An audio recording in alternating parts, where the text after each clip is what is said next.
ನೀವು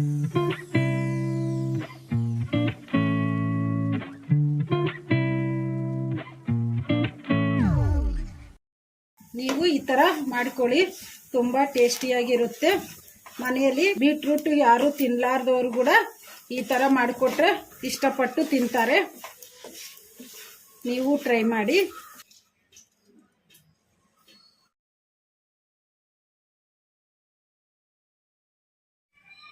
ಬೀಟ್ರೂಟ್ ಫ್ರೈಗೆ ಬೇಕಾಗಿರುವ ಪದಾರ್ಥಗಳು: ನಾನು ಒಂದು ಅರ್ಧ kg ಅಷ್ಟು ಬೀಟ್ರೂಟ್ ತೊಗೊಂಡಿದ್ದೀನಿ. ಬೀಟ್ರೂಟಿಗೆ ಸಿಪ್ಪೆ ತೆಗೆದು ಸಣ್ಣದಾಗಿ ಈ ಥರ ಕಟ್ ಮಾಡಿ ಇಟ್ಕೊಂಡಿದ್ದೀನಿ. ಕ್ಲೀನಾಗಿ ತೊಳೆದು ಒಂದೆರಡು ಸ್ಪೂನಷ್ಟು ಧನಿಯಾ ತೊಗೊಂಡಿದ್ದೀನಿ. ಒಂದು ಸ್ವಲ್ಪ ಕೊಬ್ಬರಿ ಜಾಸ್ತಿ ಹಾಕ್ಕೋಬಾರ್ದು, ಜಾಸ್ತಿ ಹಾಕಿದರೆ ಟೇಸ್ಟ್ ಅಷ್ಟು ಚೆನ್ನಾಗಿರಲ್ಲ. ಒಂದು ಸ್ವಲ್ಪ ಒಣಮೆಣಸಿನ್ಕಾಯಿ, ನೀವು ಒಣಮೆಣಸಿನ್ಕಾಯಿ ಬೇಡ ಅಂದರೆ ಸ್ಕಿಪ್ ಮಾಡಿ ಖಾರ ಪುಡಿ ಆದರೂ ಹಾಕ್ಕೋಬೋದು.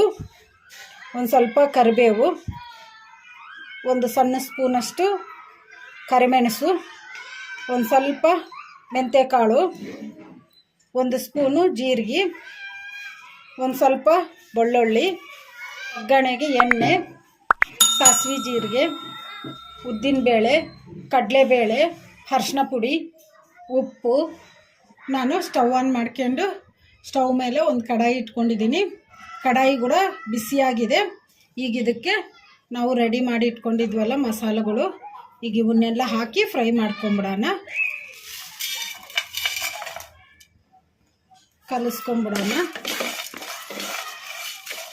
ಇವನ್ನೆಲ್ಲ ಮೀಡಿಯಮ್ ಫ್ಲೇಮಲ್ಲೇ ಫ್ರೈ ಮಾಡ್ಕೋಬೇಕು. ಇವನ್ನ ಡ್ರೈಯಾಗೆ ಫ್ರೈ ಮಾಡ್ಕೋಬೇಕು. ಈ ಥರ ಕಲಿಸ್ಕೊಂತ ಫ್ರೈ ಮಾಡ್ಕೋಬೇಕು. ಈಗ ಇವೆಲ್ಲ ಫ್ರೈ ಆಗಿದ್ದಾವೆ. ಈಗ ಇವನ್ನ ಒಂದು ಪ್ಲೇಟಿಗೆ ತಕ್ಕೊಂಬಿಡೋಣ. ಸ್ಟವ್ ಆಫ್ ಮಾಡಿಕೊಂಡು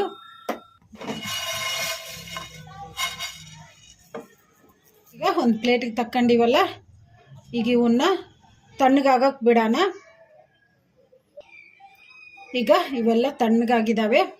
ಈಗ ಇವನ್ನ ಮಿಕ್ಸಿ ಮಾಡ್ಕೊಂಬಿಡೋಣ. ನಾನು ಒಂದು ಮಿಕ್ಸಿ ಜಾರ್ ತೊಗೊಂಡಿದ್ದೀನಿ. ಈಗ ಇದಕ್ಕೆ ನಾವು ಫ್ರೈ ಮಾಡಿ ಇಟ್ಕೊಂಡಿದ್ವಲ್ಲ ಮಸಾಲೆಗಳು, ಈಗ ಇದನ್ನು ಹಾಕಿ ಮಿಕ್ಸಿ ಮಾಡ್ಕೊಂಬಿಡೋಣ.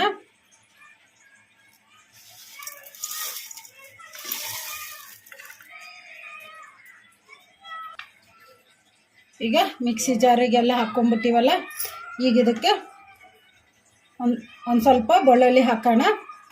ಬೆಳ್ಳುಳ್ಳಿ ಸಿಪ್ಪೆ ತೆಗೆದು ಇಟ್ಕೊಂಡಿದ್ದೆ. ಈಗ ಮಿಕ್ಸಿ ಮಾಡ್ಕೊಂಬಿಡೋಣ.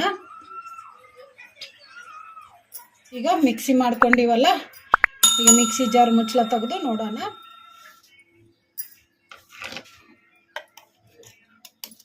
ಈ ಥರ ಮೆತ್ತಗೆ ಪೌಡ್ರ್ ಥರ ಮಾಡ್ಕೋಬೇಕು.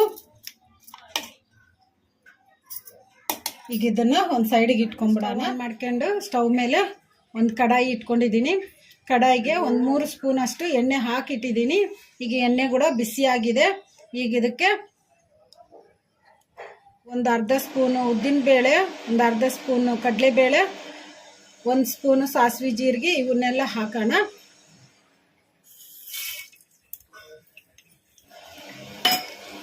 ಕಲಿಸ್ಕೊಂಬಿಡೋಣ. ಇವನ್ನೆಲ್ಲ ಮೀಡಿಯಮ್ ಫ್ಲೇಮಲ್ಲೇ ಫ್ರೈ ಮಾಡ್ಕೋಬೇಕು. ಈಗ ಇವೆಲ್ಲ ಫ್ರೈ ಆಗಿದಾವಲ್ಲ, ಸಾಸಿವೆ ಜೀರಿಗೆ, ಉದ್ದಿನಬೇಳೆ, ಕಡಲೆಬೇಳೆ. ಈಗ ಇದಕ್ಕೆ ಒಂದು ಸ್ವಲ್ಪ ಕರಿಬೇವು ಹಾಕೋಣ, ಕಲಿಸ್ಕೊಂಬಿಡೋಣ. ಈಗ ಇದಕ್ಕೆ ನಾವು ಕಟ್ ಮಾಡಿ ಇಟ್ಕೊಂಡಿದ್ವಲ್ಲ ಬೀಟ್ರೂಟ್, ಈಗ ಇದನ್ನು ಹಾಕೋಣ, ಕಲಿಸ್ಕೊಂಬಿಡೋಣ. 1-2 ನಿಮಿಷ ಹೈ ಫ್ಲೇಮಲ್ಲಿ ಫ್ರೈ ಮಾಡ್ಕೊಂಬಿಡೋಣ. ಈ ಥರ ಕಲಿಸ್ಕೊಂತ ಈಗ 2 ನಿಮಿಷ ಆಗಿದೆ.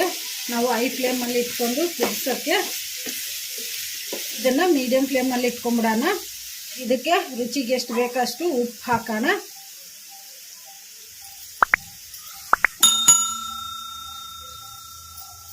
ಕಲಿಸ್ಕೊಂಬಿಡೋಣ.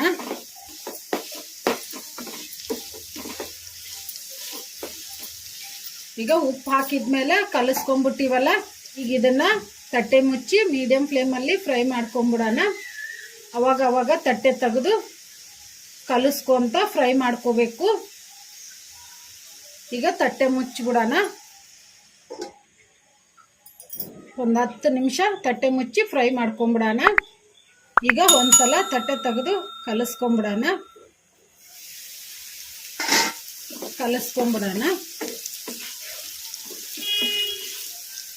ಈಗ ತಟ್ಟೆ ಮುಚ್ಚಿ ಇನ್ನು ಸ್ವಲ್ಪ ಹೊತ್ತು ಕುದಿಸ್ಕೊಂಬಿಡೋಣ.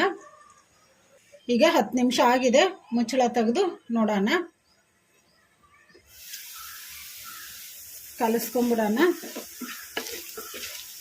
ಈಗ ಬೀಟ್ರೂಟ್ ಮೆತ್ತಗೆ ಕುದ್ದುಬಿಟ್ಟಿದೆ ನೋಡಿ. ಈ ಥರ ಪ್ರೆಸ್ ಮಾಡಿದರೆ ಕಟ್ಟಾಗುತ್ತೆ. ಈಗ ಮೆತ್ತಗೆ ಕುದ್ದುಬಿಟ್ಟಿದೆ ಅಂತ ಅರ್ಥ. ಈಗ ಇದಕ್ಕೆ ಒಂದು ಅರ್ಧ ಸ್ಪೂನು ಅರಿಶಿನ ಪುಡಿ ಹಾಕೋಣ. ಹಾಗೇನೆ ನಾವು ಮಿಕ್ಸಿ ಮಾಡಿ ಇಟ್ಕೊಂಡಿದ್ವಲ್ಲ ಮಸಾಲ, ಈಗ ಇದನ್ನು ಹಾಕೋಣ.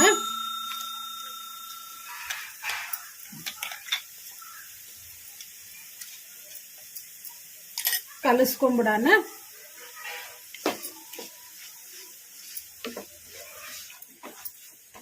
ಕಲಿಸ್ಕೊಂಬಿಟ್ಟಿವಲ್ಲ, ಮಸಾಲ ಹಾಕಿದ್ಮೇಲೆ ಒಂದು 2 ನಿಮಿಷ ಫ್ರೈ ಮಾಡಿಕೊಂಡ್ರೆ ಸಾಕು. ಈಗ ರೆಡಿಯಾಗಿದೆ. ಈಗ ಇದಕ್ಕೆ ಒಂದು ಸ್ವಲ್ಪ ಕೊತ್ತಂಬರಿ ಹಾಕೋಣ. ನಾನು ಸಣ್ಣದಾಗಿ ಕಟ್ ಮಾಡಿ ಇಟ್ಕೊಂಡಿದ್ದೆ ಕೊತ್ತಂಬರಿ. ಈಗ ಇದನ್ನು ಹಾಕೋಣ.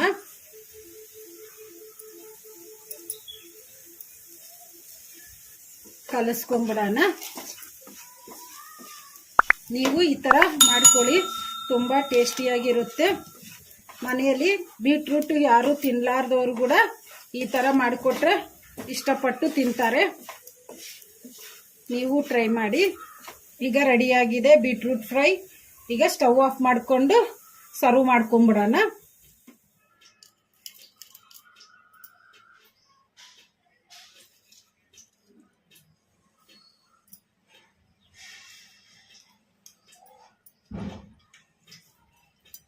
ಈಗ ರೆಡಿಯಾಗಿದೆ ಬೀಟ್ರೂಟ್ ಫ್ರೈ.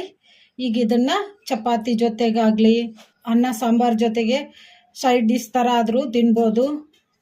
ಅನ್ನ ಪಪ್ಪು ಜೊತೆಗಾಗಲಿ ಸೈಡ್ ಡಿಶ್ ಥರ ಆದರೂ ತಿನ್ಬೋದು. ತುಂಬ ಟೇಸ್ಟಿಯಾಗಿರುತ್ತೆ. ಮನೆಯಲ್ಲಿ ಯಾರಾದರೂ ತಿನ್ನಲಾರ್ದವ್ರು ಇದ್ದರೂ ಕೂಡ ಈ ಥರ ಮಾಡಿಕೊಟ್ರೆ ತುಂಬ ಇಷ್ಟಪಟ್ಟು ತಿಂತಾರೆ. ನೀವು ಟ್ರೈ ಮಾಡಿ, ಮನೆಯಲ್ಲಿ ಎಲ್ಲರೂ ಇಷ್ಟಪಡ್ತಾರೆ.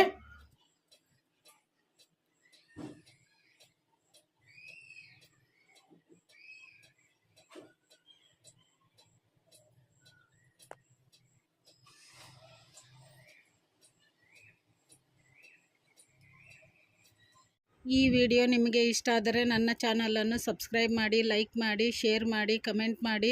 ಸಬ್ಸ್ಕ್ರೈಬ್ ಬಟನ್ ಪಕ್ಕ ಬೆಲ್ ಬಟನ್ ಇರುತ್ತೆ, ಅದನ್ನು ಪ್ರೆಸ್ ಮಾಡಿ. ನಾನು ಯಾವುದೇ ಒಂದು ಹೊಸ ವಿಡಿಯೋ ಮಾಡಿದರೂ ನಿಮಗೆ ನೋಟಿಫಿಕೇಷನ್ ಬರುತ್ತೆ. Thank you for watching.